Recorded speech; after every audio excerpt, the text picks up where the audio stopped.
नमस्कार दोस्तों, स्वागत है आपका अपने YouTube चैनल में। दोस्तों, आज के इस वीडियो में हम बात करेंगे टाटा ग्रुप के फाउंडर्स और ऑनर्स फैमिली की। दोस्तों, टाटा ग्रुप आज इंडिया ही नहीं पूरे वर्ल्ड में एक बहुत बड़ा नाम है। टाटा ग्रुप का साम्राज्य न केवल इंडिया में बल्कि 80 से ज़्यादा देशों में फैला हुआ है। आज के समय टाटा ग्रुप डायरेक्टली और इनडायरेक्टली 50 से ज़्यादा प्रोडक्ट और सर्विसेज में अपनी मौजूदगी बनाए हुए हैं। टाटा का नाम एथिक्स एंड ऑनेस्टी से जोड़ा जाता है। दोस्तों, जब भी ना टाटा का नाम हमारे सामने आता है तो हमें ऑनेस्टी की फीलिंग होती है। दोस्तों, टाटा का नाम चाहे नमक हो या एयरलाइन, हर क्षेत्र में छाया हुआ है। आज किसी भी घर में टाटा का कोई ना कोई प्रोडक्ट जरूर मिल जाता है। दोस्तों, टाटा ग्रुप की नींव ही एथिक्स और ऑनेस्टी के साथ रखी गई थी।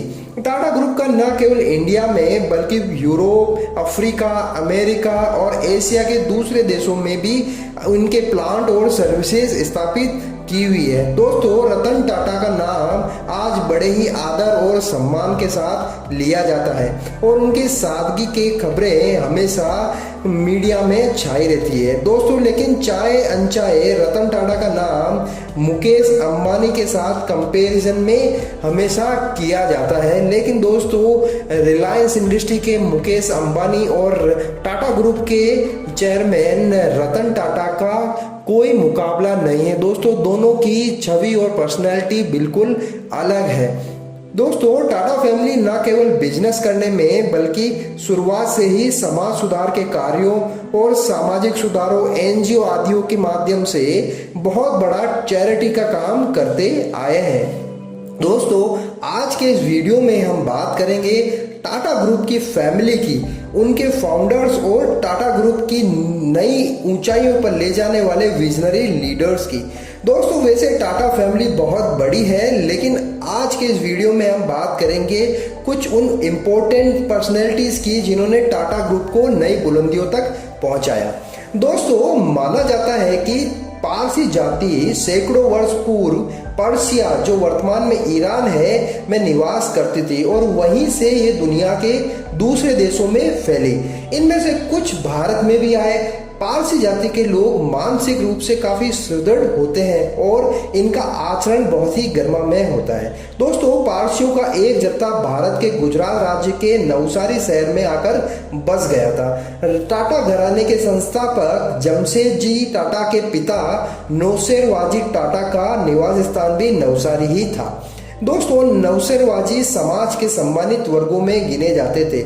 इन्होंने सदियों से चली आ रही परंपरा से चिपके रहने के बजाय आगे बढ़कर कुछ नया करने की सोची और व्यापार को अपना कार्य क्षेत्र बनाया। इन्होंने इसके लिए बंबई कूच किया और धीरे धीरे अपने व्यापार की शुरुआत की।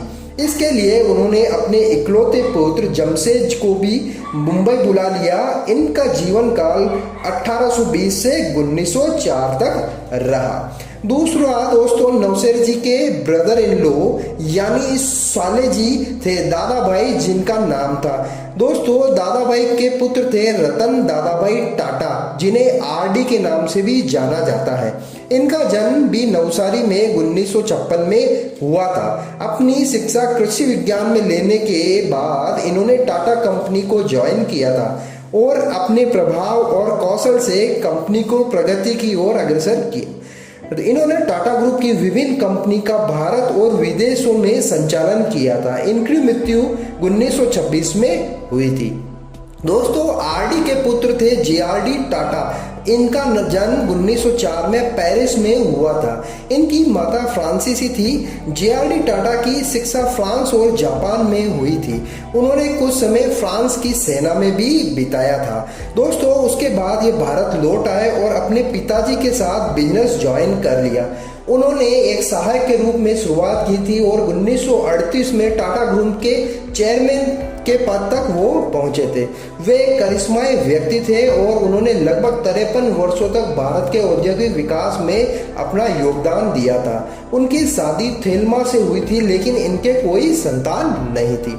अब दोस्तों बात करते हैं नौशेरवाजी के पुत्र जमशेद जी की, जिनका जन्म 1839 में नवसारी में ही हुआ था और जिन्हें आधिकारिक रूप से टाटा ग्रुप का संस्थापक कहा जाता है। उन्हें भारतीय उद्योग जगत का जनक भी कहा जाता है। दोस्तों 1904 में अपनी मृत्यु तक उन्होंने टाटा ग्रुप की एक मजबूत नींव रख दी थी। उन्होंने अपने समय कई उद्योगों में हाथ आजमाया और सफल भी हुए। जमशेदपुर का नाम दोस्तों इन्हीं जमशेद जी टाटा के नाम पर रखा गया है। दोस्तों नौशेरवाजी की एक बड़ी बेटी भी थी जिनका नाम वीरबाई था, जिनकी शादी बापूजी सक्करवाला से हुई थी और उनके पुत्र थे नौरोजी सकलतवाला ने टाटा ग्रुप ने अपना अहम योगदान दिया था।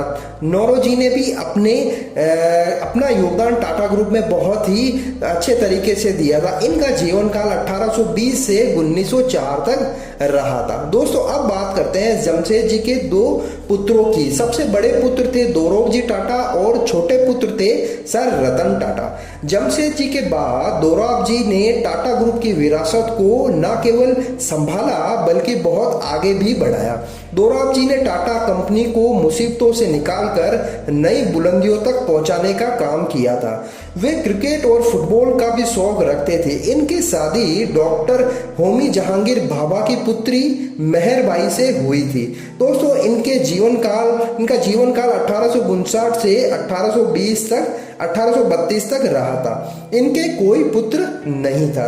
दोस्तों जमशेद जी के छोटे पुत्र सर रतन टाटा का जन्म 1871 में हुआ था और उनकी शादी नवाजबाई से हुई थी।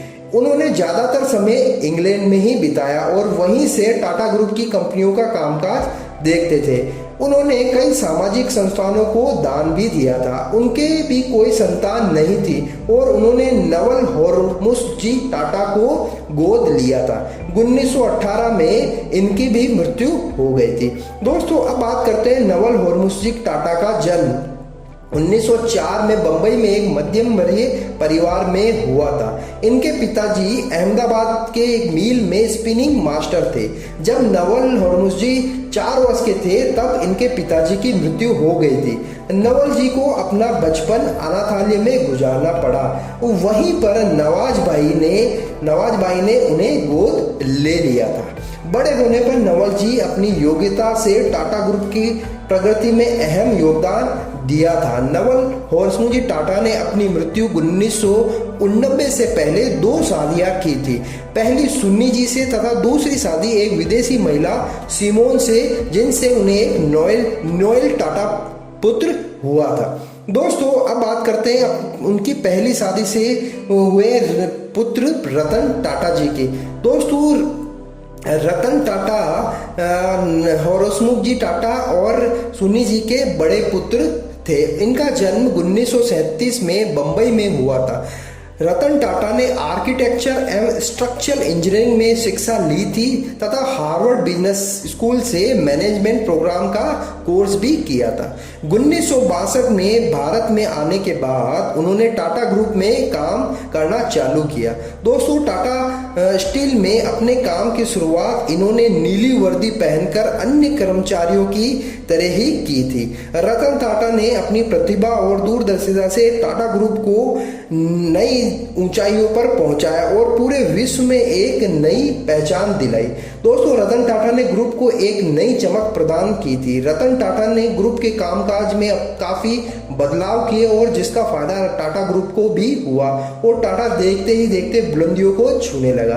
रतन टाटा ने कारोबार का विस्तार कई क्षेत्रों में किया। रतन टाटा को हर भारतीय बिजनेसमैन एक आइडियल के रूप में देखता है। दोस्तों इनका जीवन बहुत ही सादगी भरा है और बिजनेस लीडरशिप को पूरा विश्व आज भी मानता है। दोस्तों नवल होर्मुसजी टाटा और सुन्नी जी के दूसरे पुत्र जिमी टाटा है। तो दोस्तों यह थी टाटा ग्रुप की फाउंडर्स फैमिली की कहानी। आपको ये वीडियो कैसा लगा आप कमेंट करके ज़रूर बताइएगा। अगर आप चैनल पर नए हैं तो प्लीज़ चैनल को सब्सक्राइब कर लीजिए और पास वाले बेल आइकन को जरूर हिट कर दीजिए। वीडियो अच्छा लगे तो लाइक और शेयर आप जरूर करिए। तो दोस्तों फिर मिलते हैं, तब तक के लिए आप अपना ध्यान रखिएगा। Thank you very much.